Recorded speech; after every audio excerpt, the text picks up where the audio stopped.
Na habari mdau wa Mtaa Salama popote pale ambapo unaendelea kufuatilia, ikiwa leo jamii ya Kiislamu imeweza kufanya ibada ya sikukuu ya Eid al-Fitr baada ya kuhitimisha fungo wa mwezi mtukufu wa Ramadhani. Tumeweza kuongea na wazazi pamoja na walezi kuhusiana na mada iliyotolewa siku hii leo, ambapo kubwa zaidi ililohusiwa ni jamii kukinga na vitendo vya kaume Lut.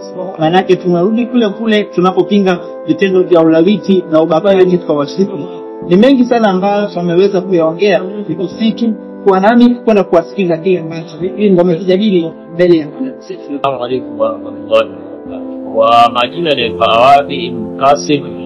Mimi kwa jambo hilo ambalo limezungumzwa leo hapa kuhusiana na vitendo vya unyanyasaji, na tuweza kushauri ama kutoa rai yangu ni kwamba watu wawe karibu na Mwenyezi Mungu. Maana hakuna kitu ambacho tunaweza kukifanya kwa sababu na Mwenyezi Mungu. Kwa watu wawe karibu na Mwenyezi Mungu, wapo tutakuwa na mapenzi na amani.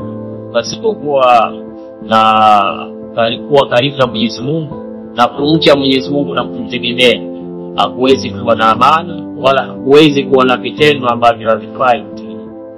Kwa hiyo Mwenyezi Mungu atufanyie wepesi na asikubali kwa safari zetu, asikubali pia vitendo vyetu, lakini pia atuweke mbali na vitendo ambavyo havifai.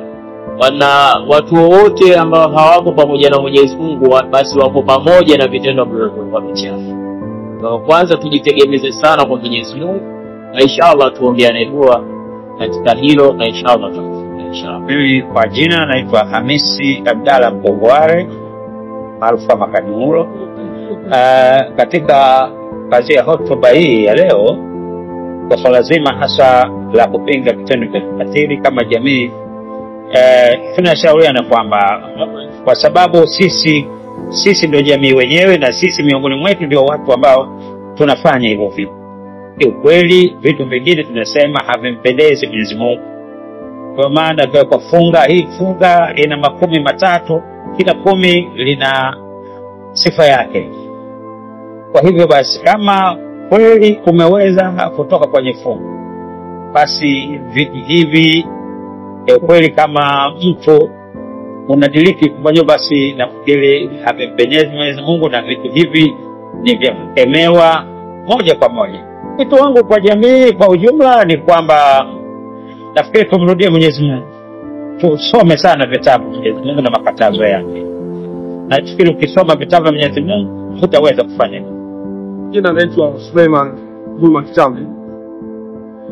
Maudhui ya hotuba leo hususan katika swala zima jamii yetu. Jamii imepotoka, na imepotoka kwa sababu ya malezi ya sisi wazazi.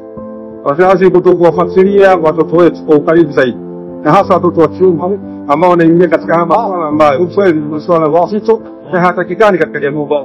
Wazazi hususan leo nyumbani kwako wanapigia mgeni huyo wa kiume, Gamnazo kwa kimoja na mtoto wa kiume hiligiwi kukatana tabia zao.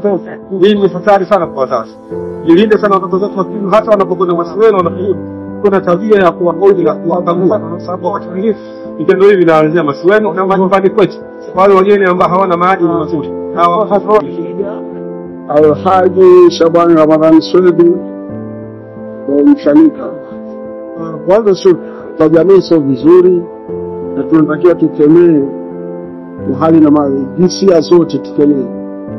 Sababu jinsia kwa jinsia kukutana ni maumivu. Mungu akutufahamisha hivi kupinga kabisa.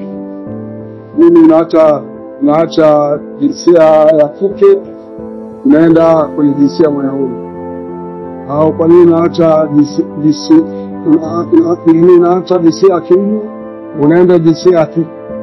Ukosa na mkosea Allah Subhanahu. Kwa uwezo wote tupinge vikali sana. Wale ina maana kwamba wote tuwapinge. Pili ni kwamba waache vitu hivyo, kwa sababu wengi wao wanakuwa wanafanya hivi kwa sababu ya mambo ya kishirikina na kutawadha. Mungu kutafuta mambo ya duniani, ndio pesa.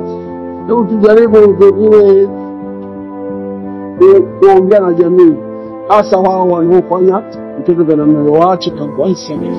Mungu akutuamrisha. Naam, baada ya kusikia maoni hayo kutoka kwa wazazi na walezi, kama Mtaa Salama tunawasihi Watanzania wote kuhakikisha kwamba wanadumisha suala la malezi mazuri kwa watoto wetu. Waendelee kuwafuatilia watoto majumbani, mitaani na hata mashuleni na maeneo yote watoto wanapochangamana. Lakini special kwa siku hii ya leo, tunawasihi wazazi tena na walezi kuhakikisha kwamba wanakuwa bega kwa bega na watoto wao katika maeneo yote ya michezo na matembezi, kwa sababu wapo wenye nia ovu ambao wanaweza kutekeleza vitendo hivi vya ukatili kwa watoto wetu katika siku hii.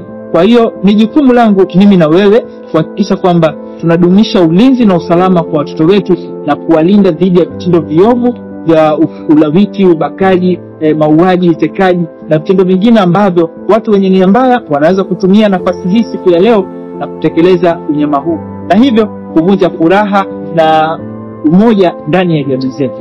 Eid al-Mubarak.